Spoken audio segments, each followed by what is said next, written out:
ചെകുത്താനും കടലിനും ഇടയിൽ എന്ന പ്രയോഗത്തിന്റെ ഉദാഹരണമായി മാറിയിരിക്കുകയാണ് ഓഹരി വിപണി. ട്രംപിനും ഹോർമൂസിനും ഇടയിൽ എന്നായാൽ അത് കൃത്യമായി. ഈ അവസ്ഥയ്ക്ക് ശാശ്വതമായ അവസാനം ഉണ്ടാകുന്നത് എപ്പോഴാണെങ്കിലും അതിനിടയിൽ വീണ് കിട്ടുന്ന അവസരങ്ങളാണ് നിക്ഷേപകർ ശ്രദ്ധിക്കേണ്ടത്.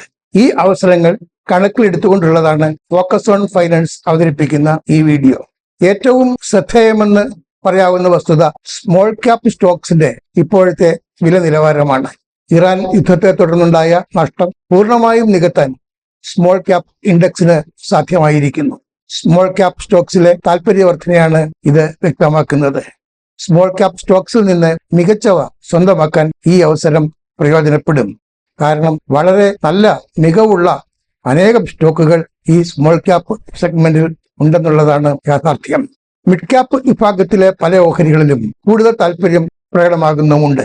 അവ നിരീക്ഷിക്കുകയും നിക്ഷേപ തീരുമാനം കൈക്കൊള്ളുകയും ചെയ്യേണ്ട ഉചിതമായ സമയവും ഇതുതന്നെ എന്ന് പറയാം.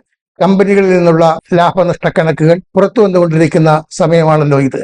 ഏണിംഗ് സീസൺ മികച്ച ഓഹരികൾ കണ്ടെത്താൻ സഹായകമാകും. അതിനാൽ ഈ അവസരം ആ നിലയ്ക്കും പ്രയോജനപ്പെടുത്താം എന്ന് ഓർമ്മിപ്പിക്കട്ടെ. അനേകം ഓഹരികളുടെ വിലകൾ ന്യായമോ അതിലും താഴെയോ ആയ നിലവാരത്തിലേക്ക് താഴ്ന്നിരിക്കുന്ന സമയമാണിത്. ഈ വസ്തുത ഇപ്പോൾ നിക്ഷേപകർ കാണാതെ പോകരുത്. മ്യൂച്വൽ ഫണ്ടുകളെ മാതൃകയായി കാണുക. അവ വലിയ തോതിലാണ് ഓഹരികൾ സ്വന്തമാക്കുന്നത്. പല അസറ്റ് മാനേജ്മെന്റ് കമ്പനികളും കരുതൽ ധനം പോലും, അതായത് കാഷ് റിസർവ് പോലും ചെലവിടുന്നു. 49 AMCകളിൽ 29 എണ്ണം കാഷ് റിസർവ് വിപണിയിലേക്ക് ഒഴുക്കി എന്ന് കണക്കുകൾ വ്യക്തമാക്കുന്നു. ഏതാണ്ട് 500-ലേറെ സ്മോൾ ക്യാപ് ഓഹരികൾ കഴിഞ്ഞ മാസം മാത്രം മ്യൂച്വൽ ഫണ്ടുകൾ വാങ്ങിയിട്ടുണ്ടെന്നാണ് സ്ഥിതിവിവര കണക്കുകൾ സൂചിപ്പിക്കുന്നത്. പശ്ചിമേഷ്യൻ സംഘർഷത്തിന് പൂർണ്ണ വിരാമം ആകുന്നു എന്ന് വന്നാൽ വിപണി വലിയ വാശിയോടും വീറോടും കൂടിയായിരിക്കും കുതിച്ചുയരുക. നിക്ഷേപ തീരുമാനം അതുവരെ വൈകിപ്പിച്ചാൽ ന്യായമായ വിലയ്ക്ക് ഓഹരി വാങ്ങുക എന്ന ലക്ഷ്യം സാധ്യമായില്ല എന്ന് വന്നേക്കാം. ഇന്ത്യൻ സമ്പദ് വ്യവസ്ഥയുടെ പ്രത്യേകതയും നിക്ഷേപകർ ഈ അവസരത്തിൽ ശ്രദ്ധിക്കേണ്ടതുണ്ട്. ഒട്ടുമിക്ക രാജ്യങ്ങളും സാമ്പത്തിക പ്രശ്നങ്ങൾ നേരിട്ടുകൊണ്ടിരിക്കെ ഇന്ത്യ ഒരു ബ്രൈറ്റ് സ്പോട്ട് എന്ന നിലയിൽ വേറിട്ട് നിൽക്കുകയാണ് എന്നാണ് ഇന്റർനാഷണൽ മോണിറ്ററി ഫണ്ട് നടത്തിയിട്ടുള്ള നിരീക്ഷണം. രാജ്യത്തിന്റെ സാമ്പത്തിക വളർച്ച സംബന്ധിച്ച അനുമാനം 6.5% എന്ന നിലവാരത്തിലേക്ക് ഇന്റർനാഷണൽ മോണിറ്ററി ഫണ്ട് ഉയർത്തിയിട്ടുമുണ്ട്. സൗത്ത് കൊറിയ, തൈവാൻ തുടങ്ങിയ വിപണികളിലേക്ക് ചേക്കേറിയിരിക്കുന്ന ഫോറിൻ ഇൻസ്റ്റിറ്റ്യൂഷണൽ ഇൻവെസ്റ്റേഴ്സ് ഇന്ത്യൻ വിപണിയിലേക്ക് തിരിച്ചെത്തുന്ന കാലം അതിവിദൂരമല്ലെന്ന് ഇതിൽ നിന്നൊക്കെ വായിച്ചെടുക്കാവുന്നതേയുള്ളൂ. യുദ്ധം ആരംഭിച്ച ശേഷം ഫോറിൻ പോർട്ട്ഫോളിയോ ഇൻവെസ്റ്റർമാർ ഇന്ത്യൻ വിപണിയിൽ നിന്ന് വിറ്റുമാറിയത് 1.6 ലക്ഷം കോടി രൂപയ്ക്കുള്ള ഓഹരികളാണ്. പല രാജ്യങ്ങളിലെയും കേന്ദ്ര ബാങ്കുകൾ പണപ്പെരുപ്പ നിയന്ത്രണത്തിന് പെടാപ്പാട് നേരിടുകയാണ്. അതേസമയം ഇന്ത്യയിലെ സ്ഥിതി നോക്കുക. മാർച്ചിലെ നിരക്ക് 3.4% മാത്രം. ഈ മാസം നിരക്ക് ഒരുപക്ഷെ 4% ആയെന്ന് വന്നേക്കാം. എന്നാൽ പോലും ആശങ്ക വേണ്ടാത്ത അവസ്ഥ തന്നെ ആയിരിക്കും. കാരണം റിസർവ് ബാങ്ക് നിർണയിച്ചിട്ടുള്ള കംഫർട്ട് സോണിലാണ് ഈ 4%, അതായത് ടോളറൻസ് ലെവൽ എന്നാണ് ഇതിന് റിസർവ് ബാങ്ക് പറയുക. സാമ്പത്തിക വളർച്ച ലക്ഷ്യമിട്ടുള്ള നടപടികൾക്ക് കരുത്തേകാൻ റിസർവ് ബാങ്ക് ഓഫ് ഇന്ത്യക്ക് ഇത് സാവകാശം നൽകും. ഇതാകട്ടെ വിപണിക്ക് വളരെയേറെ പ്രയോജനകരമാകുകയും ചെയ്യും. US ഡോളറുമായുള്ള വിനിമയത്തിൽ ക്ഷീണം അനുഭവപ്പെട്ടു രൂപയ്ക്ക്. എന്നിരുന്നാൽ പോലും ഇപ്പോൾ രൂപയ്ക്ക് പിടിച്ചു നിൽക്കാൻ സാമാന്യം നല്ല ശേഷിയുണ്ടെന്ന് പറയാം.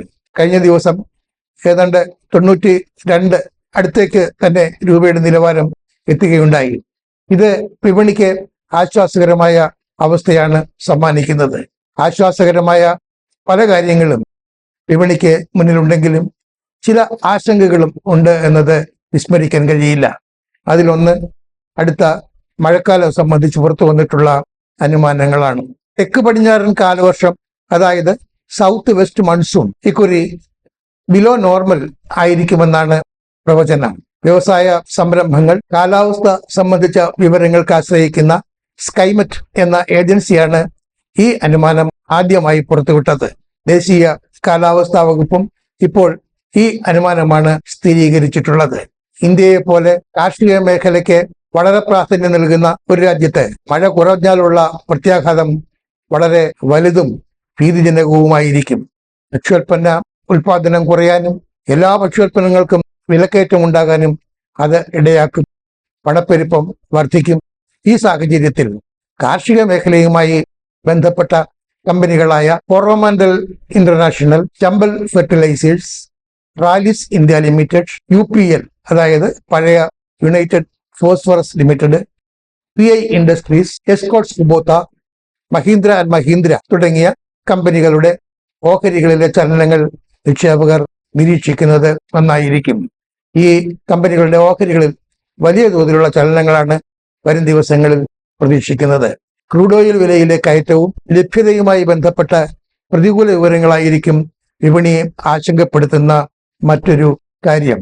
ഏറ്റവും ഒടുവിൽ വന്നിരിക്കുന്ന റിപ്പോർട്ട് അനുസരിച്ച് ഹോർമൂസ് കടലിടുക്ക് എല്ലാ വാണിജ്യ കപ്പലുകൾക്കും വേണ്ടി തുറന്നുകൊടുത്തിരിക്കുന്നതായി ഇറാൻ അറിയിച്ചിട്ടുണ്ട്.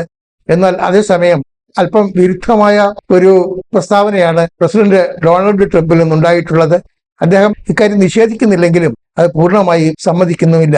ഇനി സെൻസെക്സ്, നിഫ്റ്റി, ബാങ്ക് നിഫ്റ്റി എന്നിവയുടെ ക്ലോസിംഗ് നിലവാരം, നിഫ്റ്റിക്ക് വരും ദിവസങ്ങളിൽ ലഭിച്ചേക്കാവുന്ന പിന്തുണയുടെ നിലവാരം, നിഫ്റ്റിക്ക് പിന്നീടേണ്ടി വരുന്ന റെസിസ്റ്റൻസ് നിലവാരം എന്നിവ പരിശോധിക്കാം.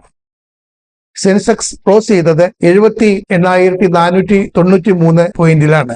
നിഫ്റ്റി ക്ലോസ് ചെയ്തത് 24,353.55 പോയിന്റിൽ. നിഫ്റ്റി ബാങ്ക് ക്ലോസ് ചെയ്തതാകട്ടെ 56,565.70 എന്ന നിലവാരത്തിലും.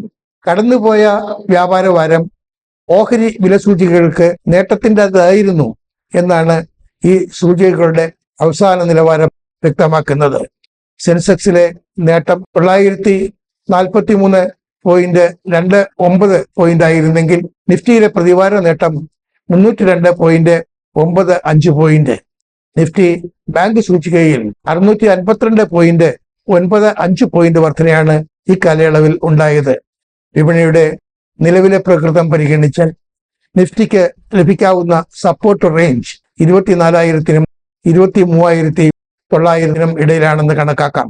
നിഫ്റ്റിക്ക് നേരിട്ടേക്കാവുന്ന റെസിസ്റ്റൻസ് റേഞ്ച് 24,650-നും 24,750 പോയിന്റിനും ഇടയിലായിരിക്കാം. ഡിവിഡന്റിന് അർഹതയുള്ള ഓഹരി ഉടമകൾ ആരൊക്കെ എന്ന് നിർണ്ണയിക്കുന്നതിന് വിവിധ കമ്പനികൾ നിശ്ചയിച്ചിട്ടുള്ള റെക്കോർഡ് ഡേറ്റുകൾ ഇനി നോക്കാം. ഏപ്രിൽ 22 സനോഫി ഇന്ത്യ ലാഭവിഹിതം നൽകുന്നതിനുള്ള റെക്കോർഡ് തീയതിയായി നിശ്ചയിച്ചിട്ടുണ്ട്. ക്രിസിൽ ലിമിറ്റഡ് ഏപ്രിൽ 23 ഡിവിഡന്റ് നൽകുന്നതിനുള്ള റെക്കോർഡ് തീയതിയായി പ്രഖ്യാപിച്ചിരിക്കുന്നത്. പതഞ്ജലി ഫുഡ്സ് ഏപ്രിൽ 25 റെക്കോർഡ് തീയതിയായി നിശ്ചയിച്ചിരിക്കുന്നു. ഇത് കോർപ്പറേറ്റ് മേഖലയിൽ നിന്നുള്ള പ്രവർത്തന ഫല പ്രഖ്യാപനങ്ങളുടെ സീസണാണെന്ന് തുടക്കത്തിൽ സൂചിപ്പിച്ചിരുന്നല്ലോ.